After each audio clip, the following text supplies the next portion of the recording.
anticipatorily or adaptively? What organization can you point to in our society that has changed reactively? What do I mean by reactively, first of all? Like Kodak? Okay, say more. Like, they have to almost redo kind of what their market is right now. They're trying to, I guess, go after like how Google changed, and go after a different market, and it's not because they're doing it after the fact. They've lost a lot of money, they've almost had to sell everything. Right. So I would consider that reactive. Yeah, exactly. It's almost like it's either you do this or you die. Yeah, exactly. Right, and they were sort of close to death. They're very close. And there was another major organization that was very close to death and got bailed out by who? The government, right? General Motors, okay, right? And they're doing pretty well today, right? But they did change reactively, right? So it's like, oops, sorry, we forgot to, put less metal in our cars. We forgot to make them fuel efficient. We just kind of thought everybody would always want to drive, these big, heavy things. But so they didn't really think about that. How about anticipatory? What organization has changed in an anticipatory way? Who sort of looked ahead at the marketplace? Yeah. I almost feel like Apple did that. They just sort of found a niche and figured out that people were going to be interested in the smartphones and the other gadgets and just made them. Yeah, it's an interesting question whether they're adaptive. Yeah, I was thinking in my head that it kind of falls in between. Right. I don't know that it falls in between. I would dispute that. They invented new markets. There was no smartphone before they invented. There was no iTunes. They changed the music business. So they revolutionized a great number of industries. And they didn't do it by saying we sell computers. They did it by saying think differently. Right, exactly. So anticipatory, think about, go ahead. So it's not easy to distinguish these. This is tricky. New Haven Hospital with the Smiler Oh, Center. nice, very nice. Because of the statistics for cancer, Yes. they'll need a bigger facility to house, chemo treatments and things like that, so. Yeah, and also alternative. Right. So they started thinking about alternative. And a friend of mine and I actually go in there, and we do actually dance, which is why I get you guys up and doing things from time to time, pardon me, but I know how helpful it can be because we get flooded, with more oxygen, more neurotransmitters, we're able to think more clearly, make better decisions, give better answers. So they have thought about alternative health. Also Amazon, right? And probably Netflix. What do you think? Right? I mean, as opposed to who else was in the video business? Thank you. Ouch. Right? So, okay, good. Yeah, so the difference between anticipatory and adaptive is tricky. I would say that Netflix anticipated the change, right, Yes. from hard media to streaming video and took advantage of that, and also sorted out with that happening, people wouldn't necessarily want to go to a store anymore. So I think they anticipated changes in an existing market. Now Amazon, I would argue, is also adaptive because they created a whole new market looking like they were just going to sell books online. But they don't just sell books online, right? They've changed the whole nature of retailing, all right? Which Jeff Bezos knew what he was going to do but didn't tell people because they thought he was crazy when he tried to tell them.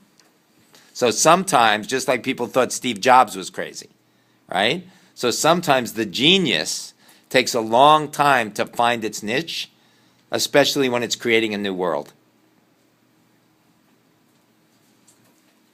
So with regard to test tube, and also the plan change models, what we want you to do is actually go through these on your own and get familiar with them. So Lewin's model, unfreezing, moving, refreezing, and Michael talked quite a bit about the action research model, positive model, we can answer questions next time. We really want to actually move you into your journaling project and thinking about a vision and all of that. Make sure that you have ample time for that tonight. And so please become more familiar with these, study the PowerPoints, they're pretty helpful. And, before we have, like, the test that we have, I think, in session 5 is kind of a culmination. We'll select different questions out of these and spot test you. So you can use the PowerPoints and these to prepare. And so before that, we'll be available for questions. Let me see, I think this is of particular interest. Again, how do you change? Do you change reactively, only when it's too late, or you've had a major loss and it's like, okay, I guess it's time to change, or anticipatory? Are you thinking ahead, or are you adapting to your environment? So that's one question. Thinking about that, and I know I wish I adapted better and more often. And sometimes I have to wait until I've had some kind of major loss. Or there's a new thing introduced to my life, and I'm like, wow, how am I going to deal with this? And so they say even if it's positive news, we still have a tough time with it. Like getting married, like buying a home, any of these things. It's really big. So even if it's great news, it's still change. And it's like, whoa, I'm not just me anymore. I mean, you just said it, right? That's great. Please. Well, I think one way to think about the difference between anticipatory change and adaptive change is that anticipatory change looks at the environment and sees what's going to shift and is thinking about that. Adaptive change actually adapts the environment. It changes the environment. It creates something that didn't exist before, right? So I think it's useful to see that difference. One way to tease apart the difference between adaptive change and anticipatory change is the environment being changed, or is the current environment being projected into the future? Yeah, I mean, it's just interesting thinking about the whole alternative energy. It's like you get into a deeper conversation about we changed the world to accommodate us by pulling a bunch of oil out of the ground, and now we're in a situation where we have major climate issues, and it's no longer a local issue. We are all connected in this thing called climate crisis. And we need to think about that. I mean, it's like in Beijing, right? People all were, gas masks. They said 5 times over the safety level, like, do not walk on these streets, it's lethal. And that is really scary. And that just happened last week, and they said it wouldn't lift for 4 days until the wind came. And I'm like, okay, where does the wind take that stuff, So we have to think differently, and now we are needing to adapt. And so they're getting huge fields and deserts of solar panels because the sun is here. It's always been here. It's like, how do we capture that and not go under the ground to get what we need, but pull it from the sky? So all of these are interesting things, again, looking at it from a different level of system. And just to add something that's just too interesting not to mention, the oil that's under the ground, the gas, the coal, where does it come from? All that energy is created directly or indirectly by the sun. So every little piece of energy we have on the planet ultimately comes from the sun. Very interesting to think about that. It's compressed plants. That's interesting. Please, thinking about change for yourself, positive, negative change, however you interpret it.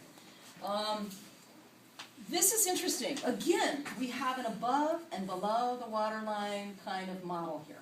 All right? We kind of think this is going on a lot of the time. We have the obvious, what's evident, what's showable. It's like there's a major initiative that comes down and they say, look, we need to get rid of 50 people, and the company is only 300 people. And that's a really, really massive change. So it's like, what do people do during that time?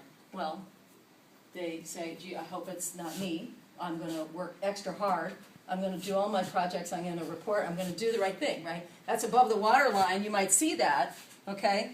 But then below the water line, they're really, they're meeting in the bathrooms, they're going into meetings and saying, yes, yes, yes, and then walking out and going, yeah, right.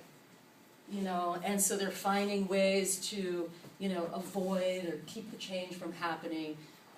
So they say, comes from a woman, have you guys seen this before? Elizabeth Kubler-Ross, and she talked about this comes from the stages of grief, actually, when we've had some kind of major loss. I think she wrote a book called Death and Dying, and when somebody dies, even if we had preparation, she says the first thing is shock and denial. Shock and denial. That did not happen. It's like, we can't imagine it, right? I mean, our pet was there in our arms just a few minutes before. So shock and denial. And then once we kind of move through that, it's like, oh my God. A few days go by and you realize, your pet's not walking around anymore. And then it's like, damn it, why'd you have to die? Why'd you do that? And then eventually, and in here is like, there's a bunch of bargaining. It's like, well, if I'm really good next time, will you not take away my animal? And then somewhere in here, it's just kind of this quiet, still period. It's like depression. It's like just kind of nothing. And eventually out of that, if we have the ability to sort of stay with that, kind of begin to move into, all right, well, maybe I could consider getting another pet, but this did happen, and well, okay, time for that new puppy or, whatever that is. This happens over and over and over. It can happen in a split second to us when we're presented with information. Hey, class moved. It's not in the classroom you thought it was in. Well, where is it? What are you talking about? Come on, I got here on time, right? It's like, it can happen like this. And it can happen over a very long period of time. This could take us years to go through with certain issues, right? So I'd like you to think about, no matter how good or committed or, well-behaved you seem above the water line, you still may be going through this at some level. So just think for yourself about some kind of major challenge area, some change you recently have been exposed to. And just determine for yourself, where are you? Where are you in terms of that change? So shock and denial, anger and resistance, kind of just sort of flat, grudging acceptance, or have you fully accepted it and ready to move on? Does this have accuracy for any of you? Does this make sense? What questions or comments do you have about this model? Why would I bring it up now?